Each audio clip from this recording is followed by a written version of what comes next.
特朗普政府日前警告話，加州教育部允許跨性別運動員參加女子賽事嘅政策違反咗教育法修正案第9條。聯邦教育部表示，加州有10日嘅時間嚟改變政策，否則可能被削減聯邦教育資金。教育部要求加州所有學校禁止跨性別運動員參賽，並撤銷其已經獲得嘅所有榮譽，同時向被跨性別運動員擊敗嘅選手補發獎項同道歉信。加州現行法律允許跨性別學生按自我認同性別參加體育比賽。今年加州高中田徑錦標賽仲特別規定，跨性別同非跨性別選手均可獲得優勝者獎項。加州總檢察長辦公室表示，正密切關注事態發展，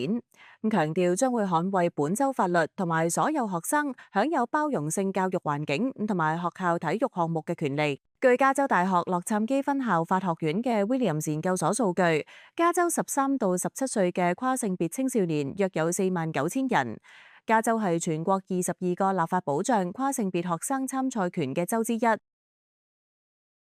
天下衛視記者編輯報道。